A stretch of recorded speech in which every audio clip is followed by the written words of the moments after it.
é médico formado pela Faculdade de Medicina de Botucatu e também foi secretário de Saúde da Prefeitura de Botucatu. Na Assembleia Legislativa, foi líder da bancada do PSDB por 2 vezes e também integrou as comissões permanentes de Saúde, Higiene e Ciência e Tecnologia. O Memórias do Poder Legislativo, programa idealizado e produzido pela Associação dos Parlamentares do Estado de São Paulo, recebe hoje Milton Flávio. Milton, muito obrigada pela sua participação aqui com a gente no programa. Eu que agradeço, Carlos, a oportunidade de voltar a esta casa e à TV Assembleia, onde tantas vezes participei de outros programas. Eu dei uma resumida no currículo, mas tem muito mais, né, doutor? A vantagem de ser velho é isso, né? Você tem uma história longa, né? Talvez, não diria correções, mas coisas que para mim são importantes e que não foi dito. Primeiro que, antes de ser secretário da Saúde de Botucatu, eu fui o primeiro ex-aluno da faculdade, eu sou da 4ª turma da faculdade, que assumiu o cargo de diretor do Hospital das Clínicas de Botucatu. E sou o mais longevo. Eu fui diretor durante 5 anos daquele hospital.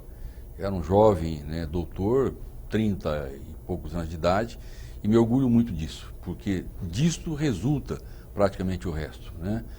E aqui na Assembleia faltou um dado muito importante, que também faz parte da minha história e para mim é referência. Eu era líder do governo do Covas quando ele faleceu. Depois eu fui líder do governo também do Geraldo Alckmin e fui vice-líder do governo Serra. Então eu acho que eu sou o único deputado dessa casa que liderou os 3 governos do PSDB em São Paulo. Bom, vamos então falar um pouco mais sobre essa experiência no hospital? Olha, foi uma experiência bonita, que começa antes, né? Eu sou da 4ª turma de Botucatu, cheguei lá em 66. A faculdade não tinha sequer um hospital, como não tinha um hospital veterinário, como não tinha uma fazenda experimental para agronomia, como não tinha microscópio para todos os alunos da Faculdade de Ciências Biológicas. E nós tivemos que fazer vários movimentos, e o mais épico deles foi em 67, quando 200 estudantes, em plena ditadura, vieram a pé de Botucatu até São Paulo, depois de um mês de greve em Botucatu, para protestar, ou melhor, para comandar-lhes, para pedir as verbas que nos faltavam para que a faculdade pudesse crescer e chegasse aonde chegou, né? E viemos para cá, tivemos um embate feio com o Sodré no Palácio, acho que fomos vencedores desse debate. Ele mandou a gente voltar para casa de trem, pela antiga Sorocabana, a gente se recusou, né? Ele disse, até dou a passagem de graça para vocês, e nós viemos para cá a convite do Faria Lima e ficamos durante um mês, 67, ditadura militar, dormindo em barracas, até que a gente de fato ganhou a greve. E aí a gente voltou para Botucatu com a passagem que o Sodré nos deu. Graças a esse primeiro movimento, a faculdade recebeu equipamentos da Alemanha, que fizeram que Botucatu fosse, durante muitos anos, o hospital mais bem equipado do ponto de vista de radiodiagnóstico do Brasil. E com isso a faculdade ganhou um novo potencial. Hoje nós podemos nos orgulhar que as nossas faculdades de medicina, de veterinária, de agronomia são referências, né, para todo o Brasil. Mas decorreu dessa primeira luta, né, que começou em 67, a Operação Darílio, depois no ano seguinte uma Operação Denúncia, que aí já enfrentou resistências maiores da Polícia Militar. Nós fomos enquadrados na Lei de Segurança Nacional, muitos de nós foram presos pela ditadura em momentos diferentes, mas deixamos um legado, que é uma faculdade muito bonita. E depois de 25 anos, para terminar esse episódio, fomos homenageados pela própria instituição. Os andarilhos foram chamados de volta à faculdade para receber a homenagem e o agradecimento da instituição pelo trabalho que fizemos, ou pela luta que fizemos, e tivemos, com a vitória, a oportunidade de gerar para os nossos herdeiros, né, os nossos sucessores como alunos da faculdade, uma faculdade que é respeitada em todo o Brasil. Uma grande conquista, né? Eu acho que sim, valeu a pena, né? E foi uma escola para mim, né? Eu brinco, eu nasci em Birigui, lá eu recebi a educação moral, né, dos meus pais, da minha família, mas eu me tornei homem em Botucatu, né? E a minha formação ideológica, né, e social eu conquistei na luta na faculdade. Como surgiu a medicina na vida do senhor? Vontade de servir, né? Na verdade, eu sou de formação, sou alemão, meus ancestrais vieram da Alemanha, eram evangélicos, né, luteranos, depois protestantes, e eu queria ser missionário, né? Queria ser, você é muito jovem, você acha que não conheceu, um doutor David Livingstone, se não me engano no inglês, que foi ser missionário evangélico na África. e eu queria ser igual. Aí meu pai me convenceu que melhor do que a África era eu ficar aqui no Brasil, primeiro fazer medicina e depois repensar sobre a África. E aí eu vim para cá, fui para Botucatu, me apaixonei pela cidade, vivi lá durante muitos anos, depois da faculdade, me casei, lá nasceram os meus filhos, né, diretor do hospital, consultório médico, transplantes de rim, que a gente introduziu em Botucatu, e depois Secretaria da Saúde e a surpresa, né, virar deputado estadual. Por que surpresa? Porque não estava nos meus planos.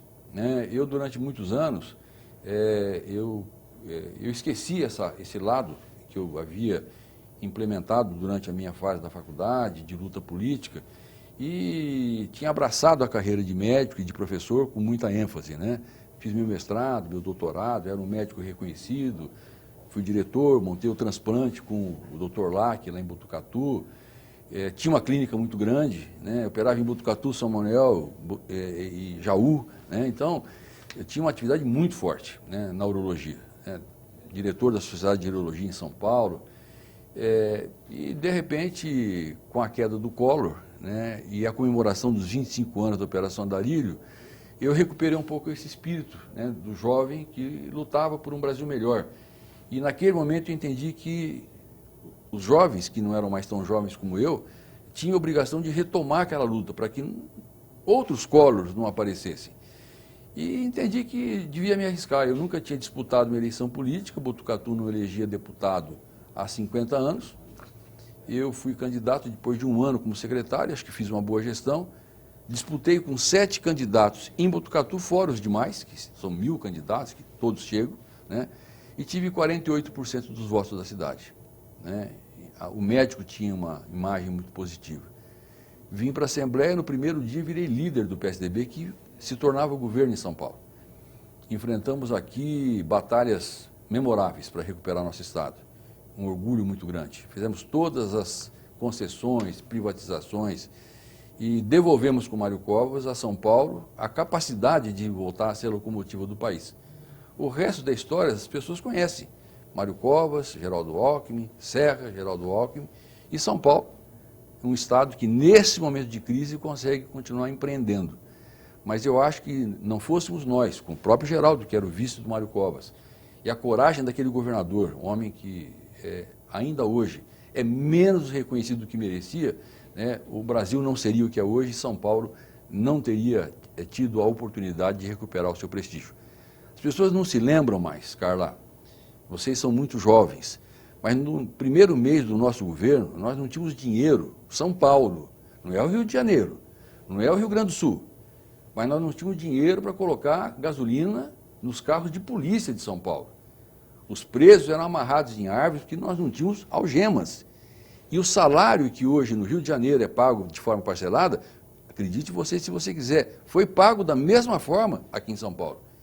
São Paulo vivia uma situação de penúria, né? Então, o fato de você ter participado daquele primeiro momento, ter tido a coragem de enfrentar aqui na Assembleia, né, os sindicatos, né, os funcionários de empresas que não entendiam a necessidade que São Paulo passava, de superar as suas dificuldades, pagar parte das suas dívidas para poder voltar a crescer, o mesmo problema que o Brasil vive hoje. Nós não teríamos chegado onde nós chegamos. Ter compartilhado com o Covas, como líder da bancada ou como líder do governo, essa responsabilidade é o maior prêmio que eu podia ter recebido na minha vida. Todo o resto que eu fizer, ou que eu fiz depois, não consegue, não tem para mim a mesma importância. Luta muito grande, né? Como é que vocês conseguiram reverter esse quadro? Primeiro, tínhamos uma Assembleia muito madura, preparada. Eu reputo uma das melhores assembleias, um dos melhores grupos que a Assembleia já teve no passado. Pessoas que vinham, né, da redemocratização e da queda do Collor, né, conscientes de que o Brasil precisava de uma mudança, como agora, né? Ou a gente muda ou a gente termina. E foi difícil, né? Mas nós tivemos parceiros de todos os partidos que assumiram essa responsabilidade, enfrentaram inclusive às vezes as suas próprias corporações, mas fizeram o que tinha que ser feito, né? Porque acreditavam primeiro no Covas, acreditavam no projeto e sonhavam com um Brasil melhor, né? Então, é por isso que eu tenho esperança de que, de novo, agora em termos de Brasil, a gente consiga fazer a mesma transição, né? a mesma metamorfose, né? E o eleitor brasileiro tem um papel relevante, porque não basta protestar nas ruas, não basta erguer cartazes, né, gritar palavras de ordem e continuar errando na hora de votar, né? Então, é preciso que se conscientizem, né, inclusive abrindo mão de alguns privilégios, né, privilégios mesmo. Nós temos no Brasil privilégios que outras pessoas no mundo não têm. As nossas aposentadorias, quando comparadas proporcionalmente a outros países, são absolutamente irresponsáveis. Nenhum país do mundo, quem se aposenta com a integralidade do seu salário, né? Qualquer país do mundo, né? Você não pode trabalhar, eu conto essa história sempre, peço desculpa ao meu pai, que é vivo com 95 anos de idade, né? Que trabalhou 25 anos como professor e recebe a quase 50 o seu salário integral. Né? Não é integral porque há uma defasagem, mas de qualquer maneira, ele pagou 25 e recebe 50. Pagou 18 ou 20% à época e recebe 100% do que recebia, né? Não há como, né? E hoje, com as mudanças tecnológicas, com o avanço da informática, né? Com a robótica, enfim, né? Hoje você produz o mesmo produto com muito menos gente. Então você tem menos gente trabalhando para alimentar uma massa maior de pessoas. Todos nós vivemos muito mais, né? O cálculo atorial que foi feito no passado, que imaginava que nós fôssemos morrer com 58, 60 anos de idade, convive hoje com uma realidade muito boa, de que os homens e as mulheres vivem muito mais. Mas a previdência que nós organizamos, que nós desenhamos, é incapaz de suportar essa carga, né, que o mundo moderno nos impõe. Então, nós temos que acreditar nesse país e trabalhar para isso, com a coragem que só os fortes têm. O senhor compara os dois momentos políticos, né, do Estado e do país. Muito Eu queria que o senhor falasse alguns pontos que são comuns das duas fases, né, das duas épocas, e o que agora pode ser feito, que pode ser copiado, né, ou pode ter uma inspiração no que aconteceu no Estado. Olha, eu diria que a gente vivia situações não tão graves, né? A corrupção não era tão endêmica, eu diria que hoje não é nem endêmica, é epidêmica, né? Você nunca sabe, né? Você abre o jornal e descobre agora que os conselheiros do Tribunal de Contas do Rio de Janeiro, sobrou um, né? A impressão que dá... Parece que você está vendo a mesma notícia no dia posterior, e é outro assunto já. É outro assunto com mais gente envolvida. Mas no passado, né, nós tínhamos o Banezer, que era um cabidão de empregos no governo Quércia, né, que empregava todos os amigos, né? A Sorocabana era dominada por um partido, não importa qual seja ele, que faziam da empresa Sorocabana, né, uma fonte de recursos, contratavam shows, contratavam cantores, atores, para depois fazerem campanha para os candidatos no período eleitoral, né? A dívida de São Paulo era impagável, né? Muita gente não lembra ou não sabe que nós não vendemos a nossa CESP, FEPASA, Banespa, por diletantismo ou até porque acreditávamos num Estado suficiente, necessário, num Estado do tamanho de um elefante, paquidérmico, né? É porque se a gente não pagasse parte das dívidas, os juros impediriam o crescimento que São Paulo teve. Então nós tínhamos que buscar recursos. Como agora, com o João Dória, nós pensamos também, eu sou secretário do Dória, não falei isso no começo, sou secretário das Relações Governamentais, nós estamos pensando em concessionar, né, em eventualmente vender imóveis, vender patrimônio, para que a gente possa devolver à Prefeitura de São Paulo, né, a capacidade de voltar a investir naquilo que é fundamental para o Estado. Eu digo Estado no sentido mais amplo, né, que é garantir o leite para as crianças, garantir a escola, garantir creche, garantir saúde, né? E para isso você precisa ter a coragem de falar alguns nãos, né, que são fundamentais. E que países europeus, por exemplo, que viveram as guerras, Primeira e Segunda Grande Guerra Mundial, aprenderam na sua desgraça momentânea, né, ganharam força e ganharam coragem para fazer os enfrentamentos necessários. Por isso que se recuperaram e hoje nos ensinam e apontam caminhos. O Brasil precisa fazer a mesma coisa. Já passou por alguns momentos críticos, né? Aprendeu pouco, doutor? Quem? O Brasil? Olha, eu acho que está aprendendo, né? A nossa democracia é muito nova, né? Eu diria que é quase uma garota, né, entrando na puberdade, né? Tenho a impressão de que há muito que se aprender, né? A minha esperança é que tenha aprendido o suficiente para caminhar um pouco para frente. Não há dúvida que nós vamos tropeçar de novo, né? Esse é um processo cíclico, né? Você cai, levanta, né? Aliás, ninguém evolui, né, a não ser pela crise, né? Eu sempre digo, olha o Japão, olha a Inglaterra, olha a França, olha a Alemanha. Países que há 50, 60 anos atrás, as pessoas mal tinham o que comer, né? Os alemães, e eu sou um descendente de alemão, não vieram para o Brasil porque eles viviam na fartura. Ao contrário, existiam muitas pessoas pobres que precisavam de empregos. Os japoneses não vieram para o Brasil porque queriam plantar ou fazer sua horta aqui. É porque lá não existiam os empregos que eles precisavam. Os italianos, enfim. Esses países hoje ajudam os seus descendentes que migraram de lá porque se reconstruíram a partir de momentos muito difíceis. Então, eu acho que sempre a crise, ela é inovadora, ela é estimulante, ela te obriga a repensar, a modificar e a crescer. Mas, tanto quanto eles, nós vamos passar por outros tropeços. O problema é não desistir. Eu brinco, né? Eu comecei a minha briga em 66, 51 anos, é isso mesmo? Acho que é. 51 anos que eu estou na estrada, né? Ontem eu brinquei na prefeitura com um membro do MST, falei, hoje vocês fazem esse movimento, montam suas barracas e a Globo vai lá gravar. Quando a gente fazia a mesma coisa em 66, 67, a polícia ia lá bater, né? É um pouco diferente. Então, não olhem para mim com essa cara de espanto, como se vocês estivessem fazendo alguma coisa inimaginável. Nós fizemos isso muito antes de vocês e por motivos tão nobres quanto o que vocês imaginam hoje. A gente queria construir um país que ainda está por ser construído. A gente vai continuar conversando daqui a pouquinho. O programa Memórias do Poder Legislativo vai para um breve intervalo. Não sai daí que a gente volta já já.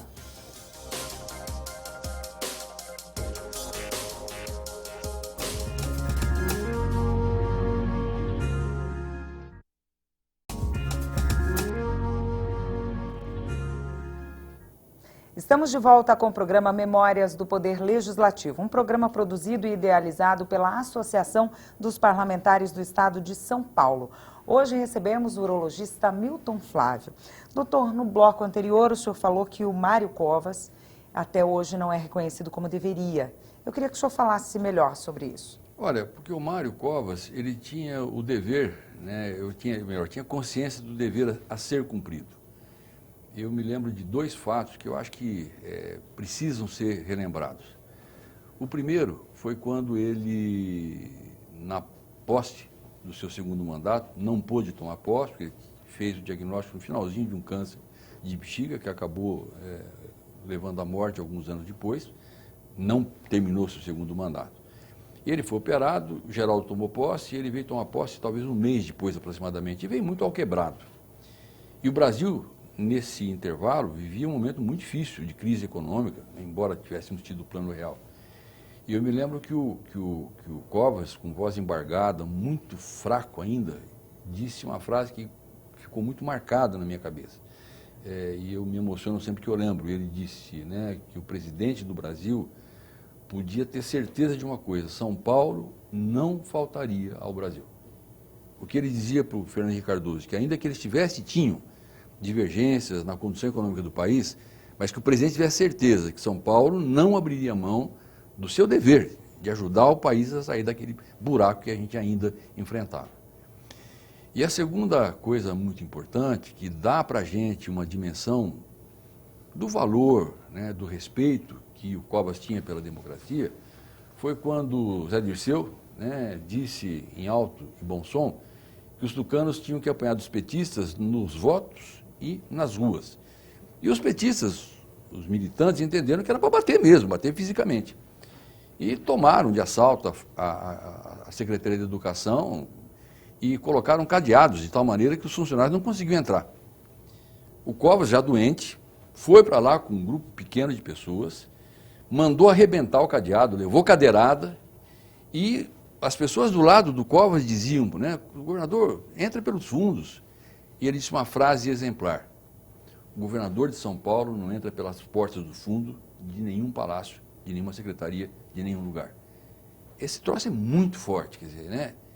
o governador de São Paulo não entra pelas portas do fundo. É uma frase que tem uma mensagem muito importante por trás. De respeito, né? De respeito à democracia. Eu não sou governador por acaso. Eu fui ungido pelo voto do povo. A democracia é isso. O Covas interrompia os seus discursos com a população. Quando alguém começava a protestar, ele dizia, tudo bem, para, deixa ele falar. Você vai falar, mas depois você vai me ouvir. Quantas vezes eu ouvi o Covas fazer isso, e depois ele me pegava pelo braço e falava, líder, vamos lá agora conversar com eles, depois de encerrada a cerimônia. Né? Fez o que tinha que ser feito por São Paulo, fez os enfrentamentos que tinha que fazer. Né? Não teve receio de fazer o que tinha que ser feito. Né? Então, eu acho assim, para mim, no meu caso, ele foi um exemplo. E eu era líder dele na fase em que ele estava doente, quando ele morreu, eu era o seu líder, e às vezes a gente pautava um projeto para votar, e ele me ligava, líder, está marcado esse projeto amanhã? Eu falava, tá, governador. Você ofereceu alguma coisa? Quer dizer, você trocou alguma coisa? Como é que eu posso trocar, governador? O senhor me deu alguma coisa? Não, então como é que eu posso trocar? O que eu troquei com os parlamentares foi aquilo que o parlamentar deve fazer. Eu troquei, conversei, negociei com a bancada, com as bancadas, nós vamos aprovar o projeto do governo e vamos aprovar os projetos dos deputados. Foi uma questão democrática, republicana. Então, eu tenho um orgulho muito grande. Né?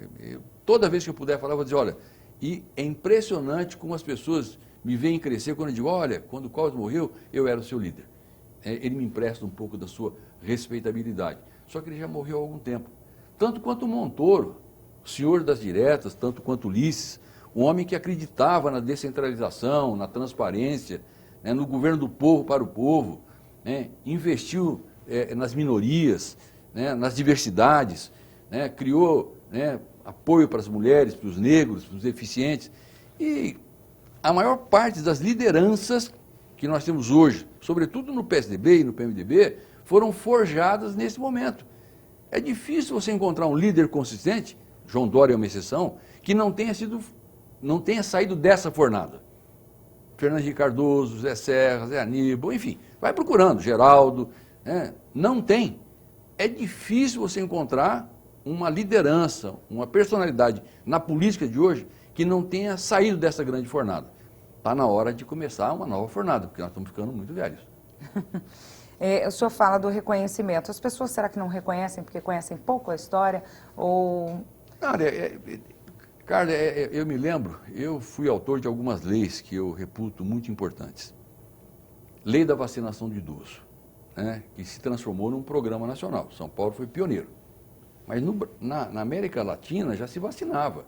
Era uma vergonha que São Paulo não fizesse isso. Conversei com o Mário Covas, conversei com o Zé da Silva Guedes e aprovamos a lei. O Fernando Henrique Cardoso foi reeleito, chamou o Serra para ser ministro, ele conhecia a nossa lei e criou, não uma lei, mas um programa nacional da vacinação. Sabe quantas pessoas deixam de morrer por ano por conta dessa vacinação? 30 mil vidas. Essa lei é de 98. Se as pessoas que não morreram votassem em mim, eu podia ser eleito governador do estado, estou exagerando, mas senador com certeza seria eleito. Ninguém sabe no Brasil e em São Paulo que essa lei é minha. Diagnóstico do câncer de próstata, primeira lei de saúde masculina do Brasil. Milton Flávio, alguém sabe disso?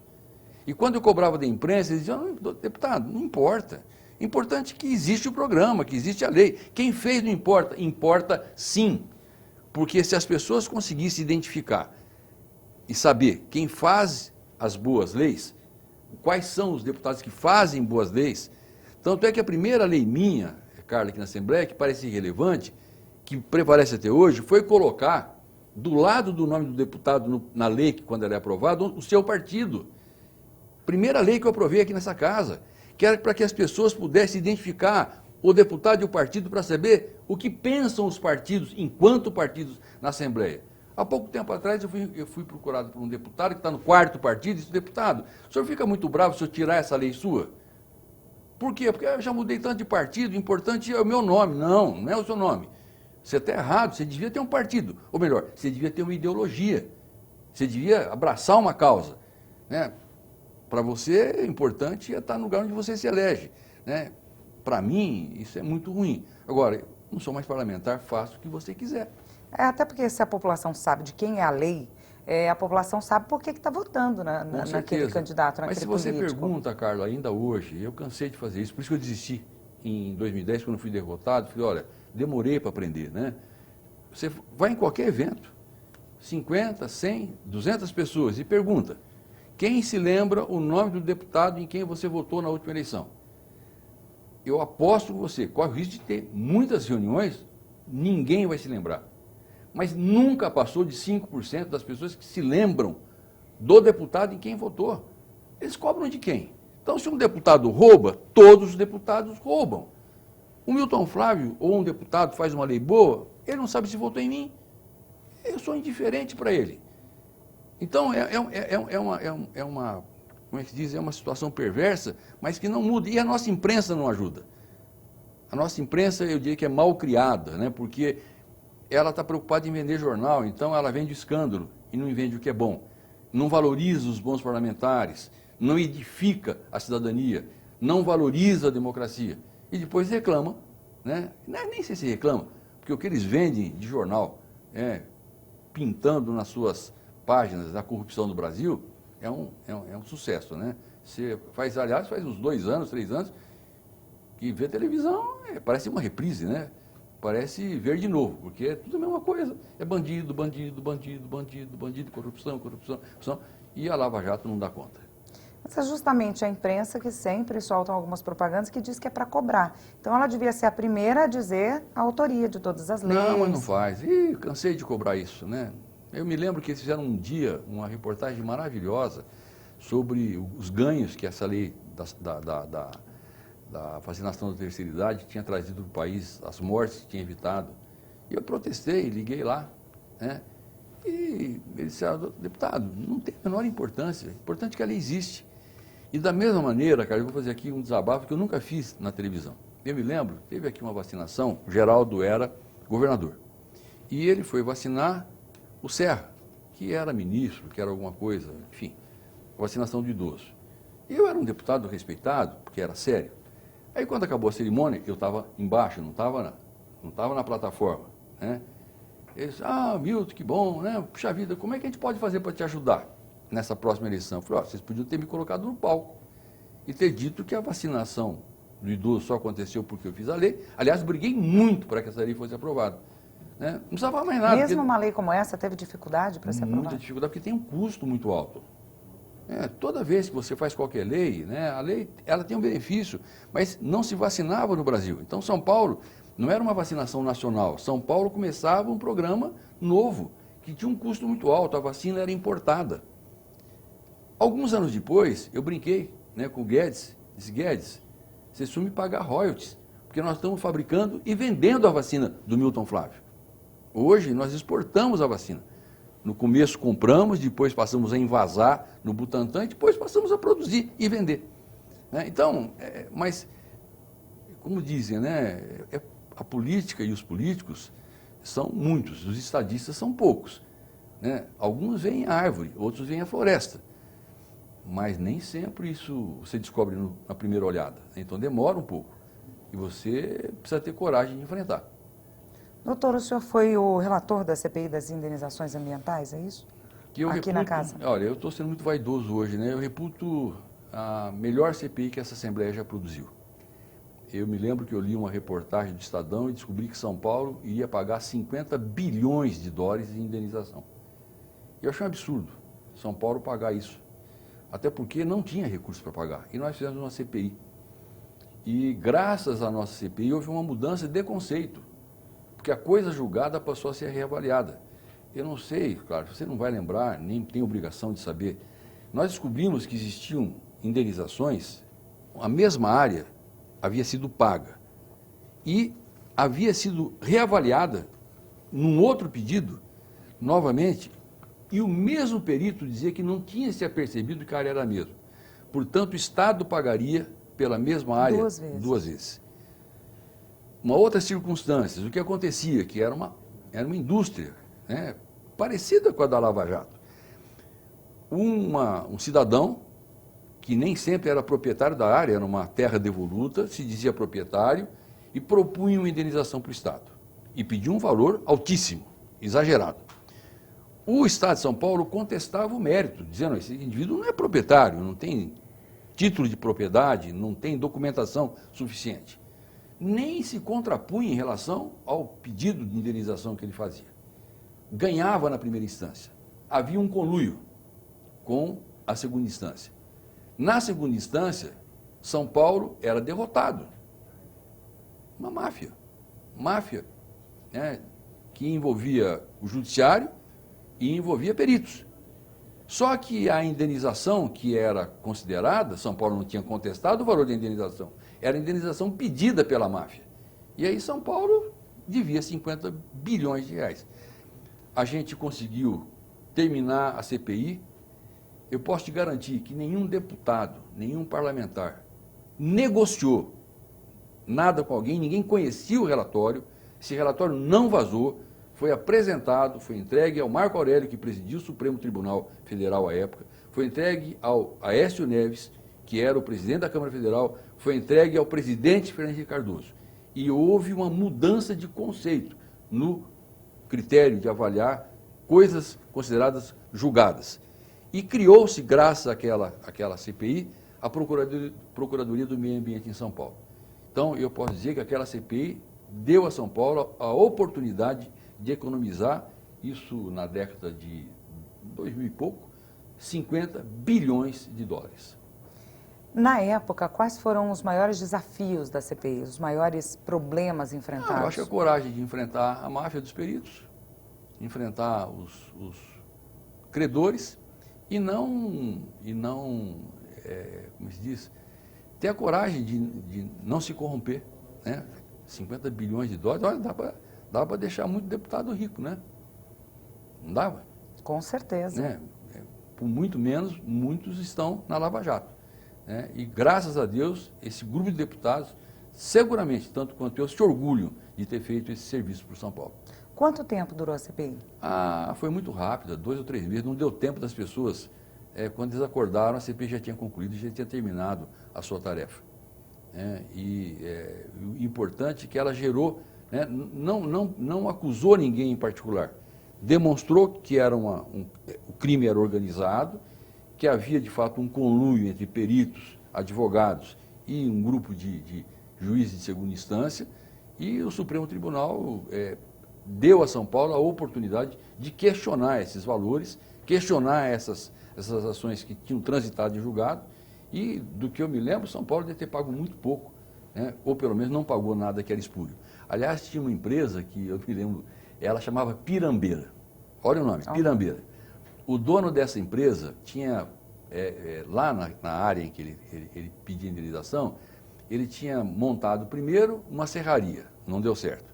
Depois ele resolveu plantar seringueira, não deu certo. Então eu provocava ele na CPI e dizia, olha, o único negócio que deu certo para você foi achacar o Estado, né? Tem 2 empreendimentos que você fez, só deu prejuízo. Agora, você encontrou a fábrica que você queria, né? Roubar o Estado. A fonte. Mas nós não pagamos, não. A gente continua falando de corrupção no próximo bloco. Nós vamos para um rápido intervalo. Não saia daí, a gente volta já.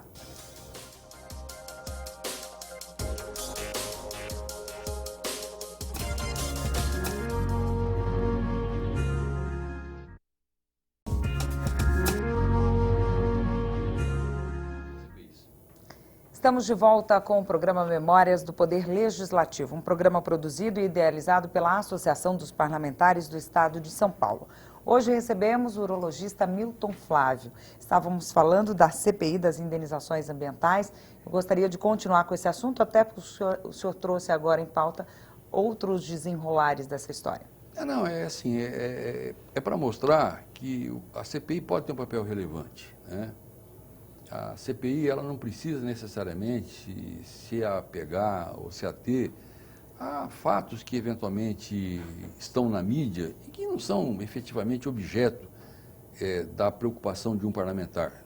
Não estou desconsiderando, mas é comum. Eu me lembro do episódio do Roger Abdelmaci. O Ministério Público estava tratando disso e fizemos uma CPI, né? Que inclusive criou dificuldades na época. Por quê? Porque ela pressionou de maneira exagerada por conta desse médico, que de fato cometeu crimes e está condenado, não pela CPI, mas pelo Ministério Público, mas criou dificuldades muito sérias. E eu acabei ajudando nessa época, não me lembro se era parlamentar ou não, porque isso foi muito importante, até para ajudar a criar uma legislação nova para que as clínicas que tratavam da fertilização, e até para fazer o que com os embriões, né, nós conseguimos aprimorar esse processo. Mas muitas vezes a CPI não tem nenhum fundamento, é para criar dificuldade para governos, para eventualmente criar uma mídia para o parlamentar proponente, né? Quando, na verdade, você tem muitas ações que, através da CPI, você pode construir novos conceitos, novos pensamentos, né? E no caso da CPI dos precatórios ambientais, mostrou que, inclusive, essas coisas que você imagina que já são definitivas, não são necessariamente assim, né? E que você consegue convencer o Poder Judiciário, né, de que vale a pena reavaliar certos conceitos, né, para construir novas situações que permitam o Estado recuperar.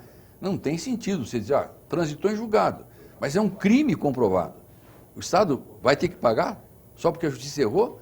Errou de maneira fraudulenta, de maneira criminosa? Não. E a Justiça encontrou uma forma que isso permitiu a São Paulo recuperar esses valores. Então, eu acho que a nossa Assembleia fez coisas muito relevantes, né? Eu sempre conto essa história. Quando cheguei aqui na Assembleia, o deputado estadual não podia ir para o exterior.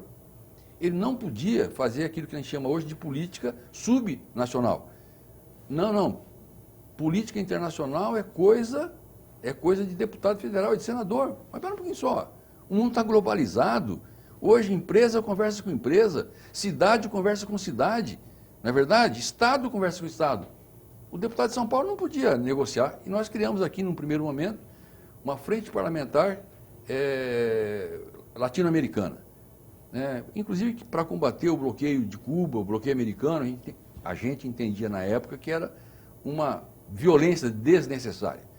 Mas isso depois evoluiu e em Minas Gerais a gente criou uma frente parlamentar para o Mercosul, né? Uma associação parlamentar do Mercosul que eu acabei presidindo. O senhor foi presidente? Fui presidente, assumi em Ushuaia. E naquele momento, a Assembleia de São Paulo assumiu um protagonismo internacional. Fizemos convênios entre universidades paulistas e argentinas, fomos à Rússia, né? Fizemos convênio com a Alemanha, fizemos convênio com a França, né? E a Assembleia assumiu um papel relevante nessa área. Meu Deus do céu, a pujança de São Paulo, né, nos obriga a isso. O Dória está querendo fazer isso agora, foi para Abdual, né? São Paulo não fazia isso, né? Havia uma resistência. Eu lembro que nesse particular, o Mário Covas achava que não.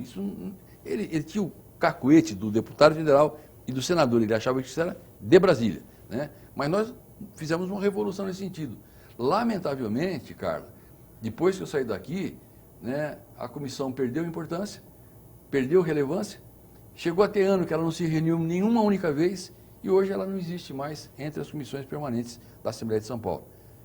Como é que uma Assembleia como a de São Paulo, como é que um Estado como o de São Paulo não tem, né, um instrumento importante que permita a nossa Assembleia e o nosso Estado transitar, negociar, fazer parcerias, evoluir, né, no Conselho das Nações, pelo menos da América Latina, né? E os resultados estavam aparecendo. Com certeza, com certeza.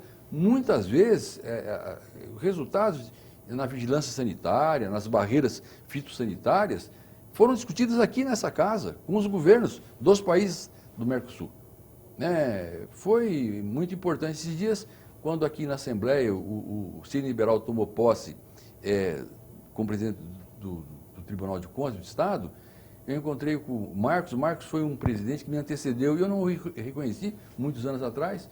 E ele até brincou comigo. Falei, onde você está, Marcos? Ele falou, estou onde todo mundo sonha. Falei, aonde? No Tribunal de Contas do Rio Grande do Sul, né? Mas a gente fez um trabalho muito interessante, né? Nós participavam deputados estaduais da Bahia, Mato Grosso, do pessoal que está aqui mais do Cone Sul, mas alguns deputados até da Amazônia, porque a gente foi ampliando, saiu do Mercosul e começou a ter um trabalho mais para a América Latina. Então, nós fomos até Venezuela, conversamos com o Chaves, na fase menos ruim do Chaves, nós fomos até a Bolívia, fomos até o Chile, né, fazendo parcerias muito importantes, sobretudo entre universidades, né, criando um polo de convergência, discutindo, por exemplo, uma estrada que unisse o Pacífico com o Atlântico, que não existe até hoje, né, coisas que Claro que são do interesse das assembleias. Por quê? Porque nós temos participação, nós temos como ajudar, nós temos como motivar. Né? Lamento que isso tenha ficado pelo caminho. É um trabalho que hoje faria falta, né? Faz falta. Eu acho que São Paulo não pode se ausentar, né, nesse momento. Até porque o capital estrangeiro é fundamental para o nosso Estado e nosso país voltar a crescer.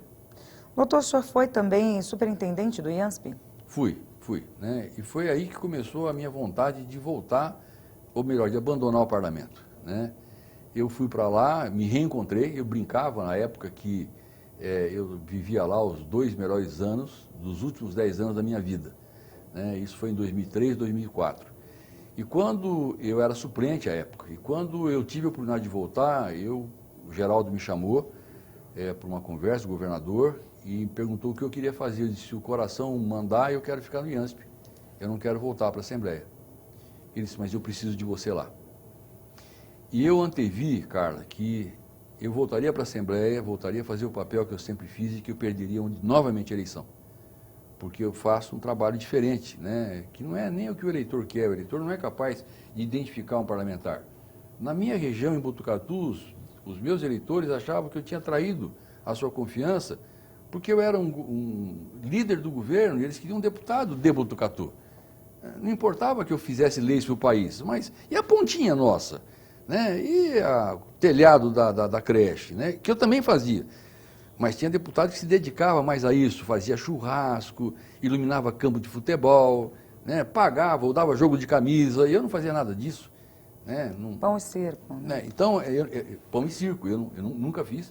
Eu me lembro de uma indignação, uma vez eu fui a Botucatu, um grupo de médicos, amigos meus, queriam que eu iluminasse, né, com verba pública, e que tem das minhas emendas, o campo de futebol deles. Né? E eu me recusei, vocês não ficaram dois, vocês são médicos, gente.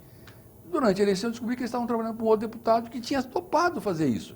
Quer dizer, se os médicos na minha cidade não são capazes de entender o papel de um médico com a minha formação no parlamento, quem dirá o seu Zezinho, que é um braçal, né, ou que é um semi-analfabeto?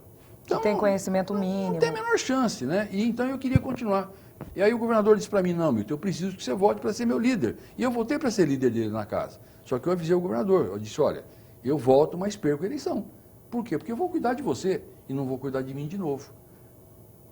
Houve um ano aqui, Carla, eu lembro que o Bruno Covas, que é o nosso vice-prefeito, ele trabalhava na liderança do governo. Ele fez um levantamento aqui na Assembleia.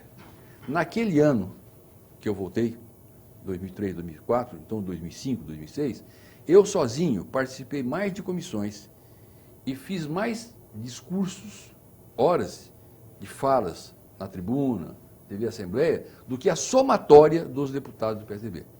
Essa é uma estatística que está aí. E perdi a eleição, claro. O Campos Machado brincava comigo, líder, vai fazer a tua campanha, você vai perder, você é babado do governo. Mas eu fico feliz, cara, não acho ruim não, acho que fiz a minha parte, fiz a minha obrigação, fiz o que eu acreditava. Né? E todos esses trabalhos importantes, as leis aprovadas, esses dados que o Bruno levantou, tudo isso não chegou até o eleitor? Não chegou. Não tinha como levar tudo isso até o eleitor? Eu precisava ter tempo para fazer isso. Para fazer isso eu não tinha tempo de cuidar do governo. Agora, isso resultou, cara, porque hoje eu sou um indivíduo que não tem um mandato, né? Não tenho mandato desde 2010. Durante 5 anos fui subsecretário de Energias Renováveis. Tenho um orgulho muito grande de dizer que toda a legislação, todo o arcabouço jurídico, legal, governamental que São Paulo tem foi construído nesse período em que eu estive na Secretaria de Energia com o Zé Aníbal, sobretudo, né?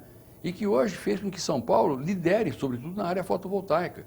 Se você dissesse há 4, 5 anos atrás que São Paulo ia ter uma placa fotovoltaica gerando energia, os caras ririam como riam de mim. Eu tinha lá um subsecretário que me chamava, dizia que eu ia fazer o Zé Aníbal passar vergonha, que eu tinha que abandonar essa loucura minha de achar que São Paulo podia ter energia fotovoltaica. Deu tanto azar para ele que nós temos dois grandes empreendimentos aqui em São Paulo. Um em Dracena, um em Guaimbê, que é a terra dele. Você vê que Deus existe, né? Porque não foi escolhido, foi coincidência. Caiu lá, né? Para provar para ele.